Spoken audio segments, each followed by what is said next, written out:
What else is new, sir? Well, 500 Days of Summer, which, if you've seen the posters that are all around the place, apparently, according to, I think it's our very own James King, it's, hey, the hippest, coolest comedy of the year. And that means that the young people are down with it. So I have to apologise in advance because clearly I'm 46, right? So what you need to know is this. It's being billed as sort of Annie Hall for the Twitter generation. And it's a story of a girl called Summer. You see, 500 Days of Summer. It's a pun. It doesn't mean summer goes on for 500 days. It means 500 days of a relationship with Summer. In fact, it's got brackets around the title, so the 500 is in brackets, and then Days of Summer. Now, before I play you a clip, I need to say two things. Firstly is that Summer is played by Zooey Deschanel, whose name I'm probably not pronouncing correctly, but if I pronounce it in the voice that she would doubtless say, is Zooey Deschanel.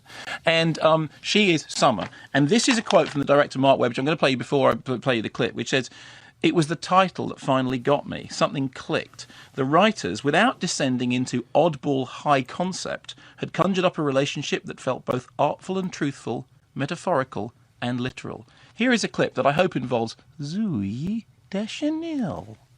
You okay? Yeah. You sure? Summer, I gotta ask you something. What? What are we doing? I thought we were going to the movies. Yeah, no, I mean, what's going on here with us? I don't know. Who cares? I'm happy. Aren't you happy? Yeah. Good. And that's kind of the way in which we should probably discuss the film. I'm happy. No, I don't. I'll be irritated, You're even though you happy. only got 5 minutes. He's kind of happy. Everyone's happy. Can you do And then that alien squishy noise sometimes instead? It's very heavy, and sometimes it's a bit sad. But what are we doing here? We're being happy. And then, now, look, the short version of it is this. The film wants you to believe that the character played by Zooey Deschanel is incredibly sort of, cute and kooky. A little bit of kooky goes such a long way with me. And Zooey Deschanel, if you look in the dictionary under kooky, there will be a picture of her doing that thing that she does with the big wide eyes, slightly scared deer in a headlight. Oh, Zooey, got a fringe coming down over my big wide eyes.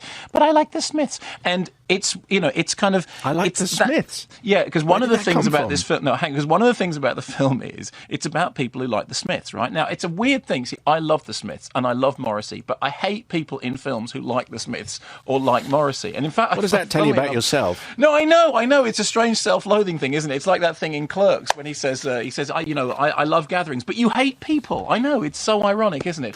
There's a certain type of person who, when depicted on screen, just makes my hackles go. I mean, it's like the sound of... And I don't do dippiness. I don't do kookiness. I don't do... The last time I saw Zooey Deschanel, she was in that film with Paul Dano, right?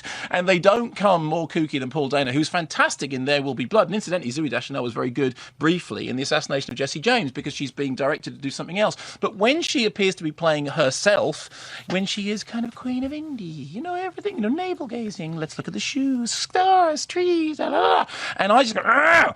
And there's a pun in the centre of them. 500 days of summer, she's summer, 500 days of summer. And it's one of those, and it's all done because it's described again by its creators as a postmodern love story, which again makes me go, please don't describe anything as a postmodern love story. So we have the days, but the days are told out of order.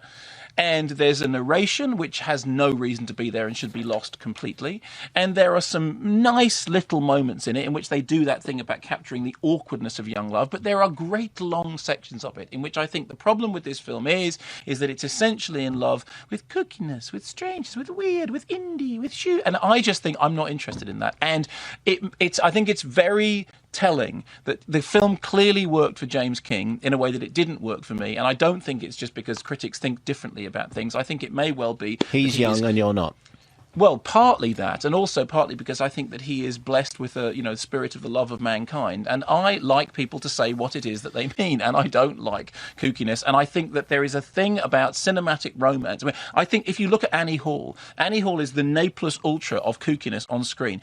Diane Keaton in Annie Hall is as far as I will go for kooky, right? When Diane Keaton in Annie Hall says la-di-da, she can just about get away with it because it's Diane Keaton. But any further than that, and we tip over, well, Zooey Deschanel has taken it. She's to go back to the 2001 reference. She has gone through the Stargate of kook and has come out the other end as the sort of, the wide-eyed dear child of the universe, going like this. Oh yeah, we're happy, and now we're not happy. Kook is beatnik slang, by the way, and probably comes from cuckoo.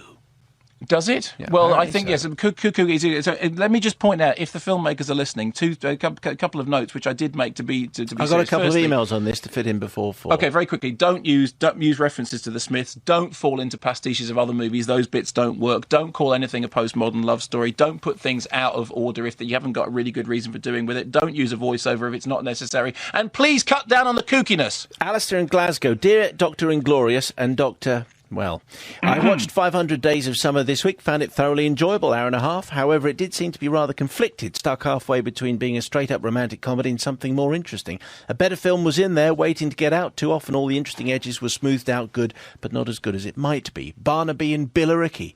Dear Mark and Mayo, I saw 500 Days of Summer yesterday and thoroughly enjoyed it. Once in a while, you get a romantic comedy that's a real gem, genuinely funny, intelligent, and in a way rather moving.